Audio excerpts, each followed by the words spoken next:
What's up YouTube? Welcome back to the channel. In today's video, we're going to be talking about Little Red, where she's been, why she hasn't been on the channel, and the plans that we have in the very close future. So without further ado, let's get into the video.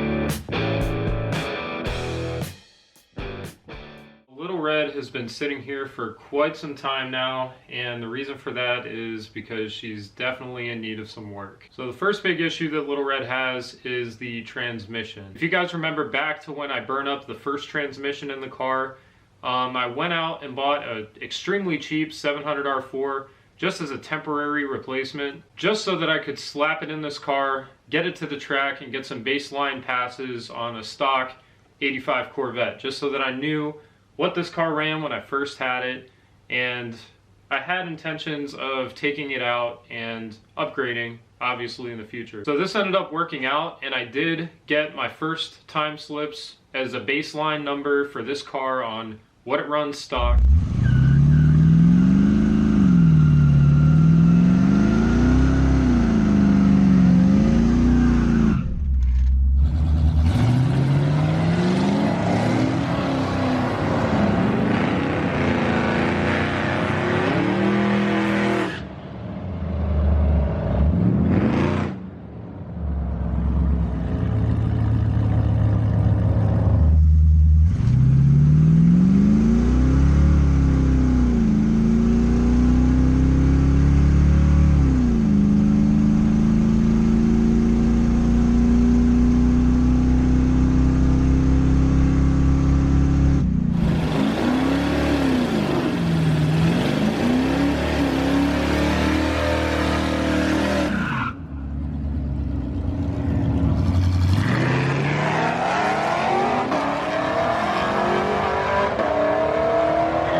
Taking it out for another track day, and I didn't realize that the radiator fan quit working until I'd already had this thing in the staging lanes heating up, went up to the line, did my burnout. If you guys know Quaker City Motorsports Park, they have a system where you're in the staging lanes and you have to wait, and then once they wave you forward, you move up onto the hill and stop a second time before you're called up to the burnout box. And it's a little bit longer of a process than other tracks, but that whole entire time my coolant temps started going up. I went up, did my burnout, got up to the line, took off, and this thing was slower than it's ever been. I noticed an extreme lack of power, an even bigger lack of power than this car already has stock.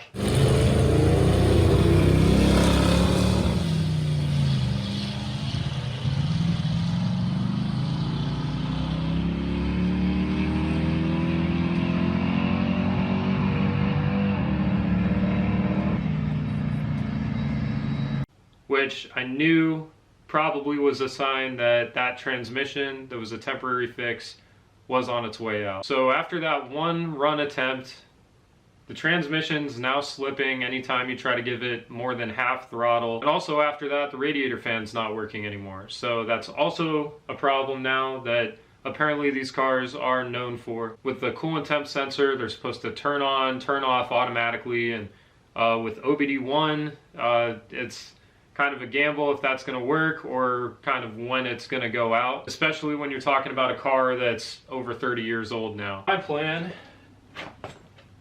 is to fix it by ditching the 700 R4, and right here I'm going to be rebuilding a TH350 to throw in this thing, and we can actually start having some fun. We're going to be running a manual valve body, so we're not running with a TV cable. We don't have to worry about that, as I'm pretty sure that's the reason that the first transmission burned up on me. The TH350 is only a 3-speed compared to the 4-speed 700R4, which has an overdrive gear. This right here does not have an overdrive gear, and that's not really important to me because this car is mostly going to be seeing track time, whether it's drag racing or autocrossing. I don't plan on any long trips with this car, so we're going to be turning this thing into a little street car, which I've always wanted to do, and I'm super excited for that. That's where this thing's going to come into play. Now, this car will still be street legal, so I'll be able to take it out to some car cruises to get content, or maybe go to a car meet and just hang out with some buddies and maybe run in some street cars. You guys will be seeing some footage on that, which will be super cool in the future. But most of this will be at the track, either running autocross or at the drag strip, so really no need for overdrive there. Those 700R4s, unless they're actually built, they're not great for racing. They have a nice first gear that helps you get off the line, but that 1 to 2 shift brings your RPMs way down. There's a big difference in gear ratios there, and it's just kind of inefficient. It takes you right out of your power band anytime you go from your first to second gear. I've been getting really good 60 foots in this, but the second it hits second gear, it's just climbing the mountain again instead of, you know, a pretty steady pull. So TH350 will help with that. Another thing with this, we're going to be building it up for some more firmer shifts, which will be better for racing, where the 700R4's way softer in shifting, which you guys noticed in the videos that I showed going down the track. We're going to be rebuilding this, which you guys will see in a future video very, very soon. I plan on doing it this summer. Right here, guys, I have this TH350 overhaul kit from TCI that we're going to be rebuilding this transmission with. I do have all the planetaries sitting over there. I'll show a clip right now for you, but I do have all the internals for this transmission, and we're going to be using this rebuild kit for it, running a manual valve body. So we're going to be in charge of our shifting. I'm also going to be swapping out the torque converter, so this car will be responding a lot more like a performance car than, you know, your typical grandpa's Corvette. So that's kind of what I've always wanted with this car, and it's going to make for some awesome content in the future. But there's our TCI rebuild kit. Now, the second big issue on this car is the tuned port fuel injection system. Now, these cars run on an OBD1 system that is extremely annoying to tune. You'd have to go through the struggle of getting the chip burning kit and pretty much tuning this thing from the ground up. There's no self-learn like your new Holley systems, and it's just a very, very primitive fuel injection setup. And then even if you do go through all those problems just to keep this thing in a stock setup, you're just overall limited by the tune port intake. And then if you guys remember the old transmission that I took out of this thing, I had a lot of rust on the stock exhaust on this car, so naturally I didn't put that back on.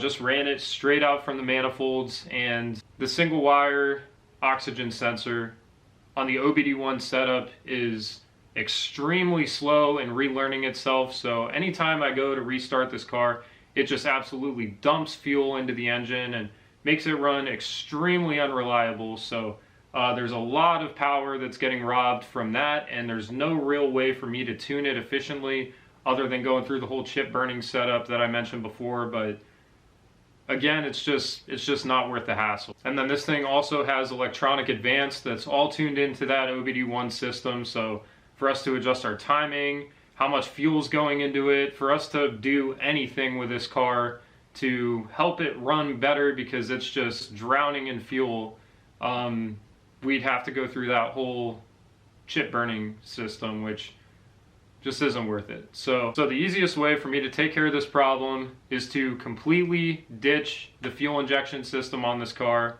Right here, I have an Edelbrock 650 CFM carburetor that we're going to be swapping on. Instead of our tune port injection, we're getting rid of it. Probably just going to use it as a wall ornament, because really that's kind of all it has potential for anymore. And with that Edelbrock carburetor, we're going to be throwing it on this Edelbrock Performer intake manifold. So we're going to be carbureting Little Red, and we're going to be running an old school 6AL and getting rid of that distributor there. We're going to run a Mechanical Advance HEI distributor, so we'll be able to just completely ditch this OBD1 setup so that we can finally tune this car, finally get this thing running efficiently and more reliably, and then we can finally have some fun with it. So with this setup, I can finally get the air to fuel ratio tuned right, finally adjust my timing the proper way, and have this thing running better than it's ever ran before. On top of that, while I'm working on the engine, I plan on pulling off the AC compressor just because it takes up so much space. It doesn't work anyway. That way we can get to our radiator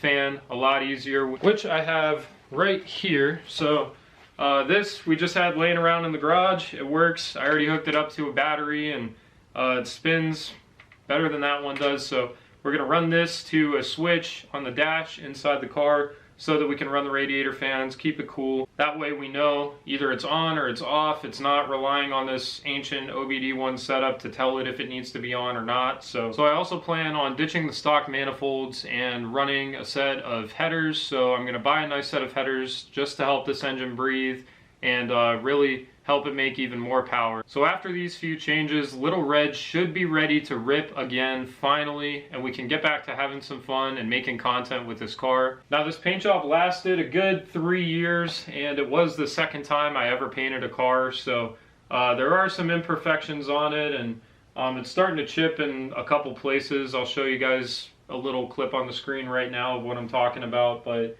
I plan on cleaning that up, and I plan on wrapping this car so that it just gives it a cleaner look. This car should be really easy to wrap because of how boxy everything is, so plan on wrapping it after I just do a little bit of body work, which you guys will see a video on that also in the future here. I'm keeping the red with the white stripes. Don't worry guys, that's not going anywhere. I just have a plan of spicing it up just a little bit so that this car really stands out and looks pretty sick going down the track. So this is going to be the beginning of Little Red 2.0 that I am super excited to be bringing back to the channel. Now I have some huge goals for the future that involve these puppies right here. So if you guys are interested in following along on the journey, make sure that you guys subscribe to the channel and turn on post notifications so that you guys never miss an upload. Now make sure to give my Instagram and my Facebook a follow so that you guys can either reach out and contact me or just stay updated on when I'm uploading videos, and so that you guys can see some behind the scenes content that might not make it to YouTube. Thank you guys again so much for watching. I'll see you all in the next video.